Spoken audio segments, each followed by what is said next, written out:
So, clear agendas. Matching, we have to convert employment exchanges to career centers. We have to figure out the Apprenticeship Act because we need to blend classroom learning with online learning, with virtual classrooms, with on-the-job classrooms. We have to relook at our labor laws.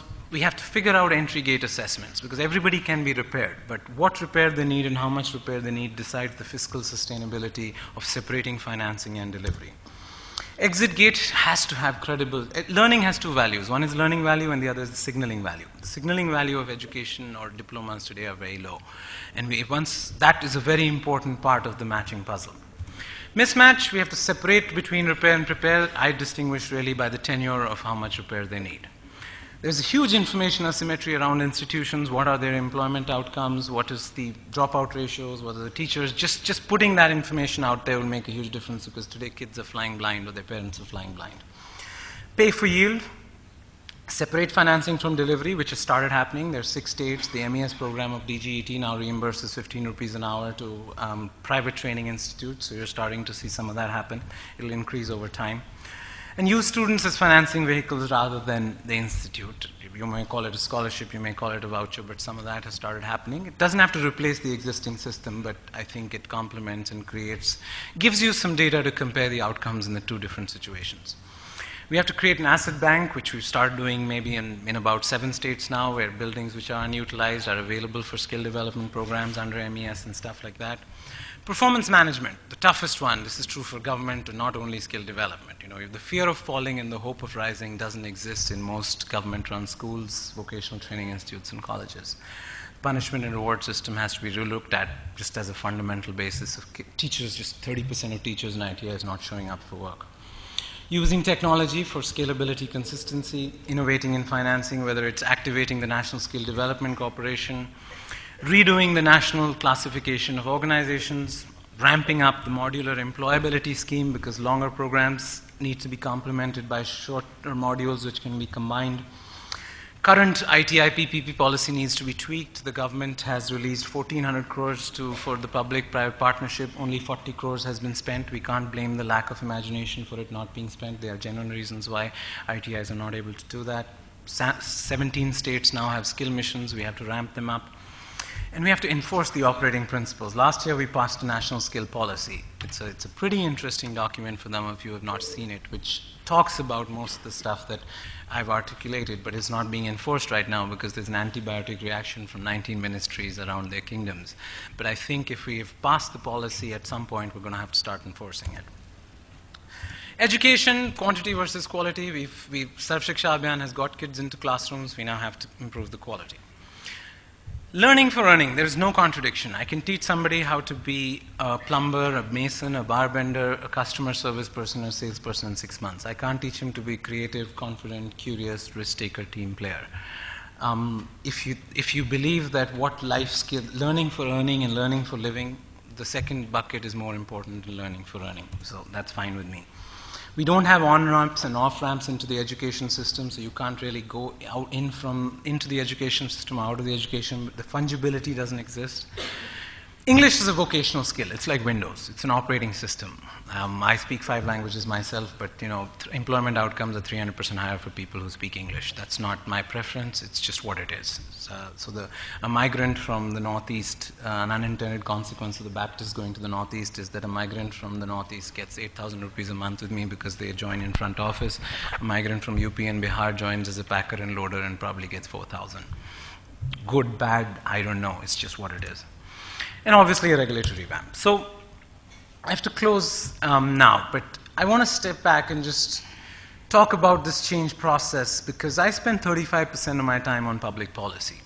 It is my binding constraint. Every time we go for a strategy offsite and say what stands between us and 1 million employees, and we will get to 1 million employees. We're among the top 5 employers in the country. We'll probably be the largest employer next year.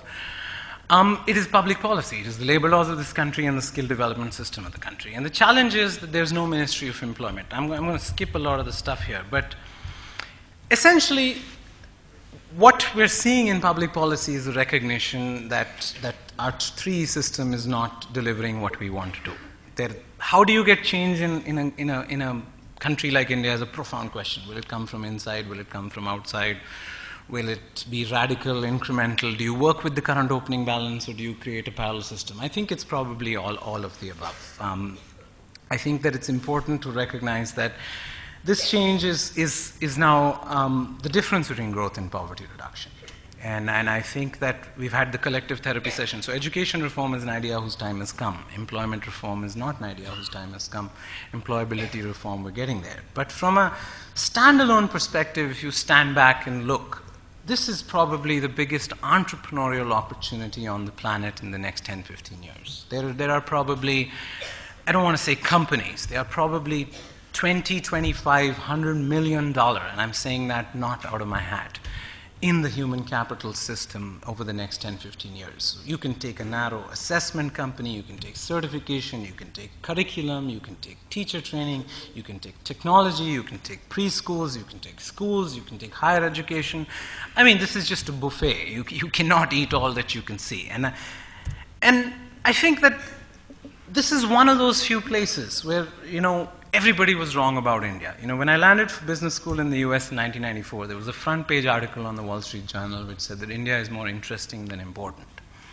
And I hope that journalist is eating the newspaper on which he wrote that, because what's happening in India is not once in a decade or once in a millennium. It's really once in the lifetime of a country. But I don't know how many of you remember Pandit Nehru's speech of Tryst with Destiny. We missed that Tryst with Destiny. There are 300 million people in India who will never read the newspaper that they deliver. They will never sit in the car that they clean, or drive the tractor that they unload, or live in the house that they build. And I have a very personal view of that tragedy. I don't talk about it in third persons. I have no interest in leaving people alone and letting grass grow at night and not being interventionist and being more strategic. I have no such hang-ups, because for me, a lack of these kids, for no fault other than the ovarian lottery, are just unable to escape their financial, social, cultural opening balance. And I think that reforms have fixed the sins of commission, some of them. We haven't really fixed the sins of omission, to my mind. And so the way forward is all the ideas are on the table. I gave you a quick run through, but there's 100 megabytes of ideas around what public policy has to do, or the privatization of skill development is happening.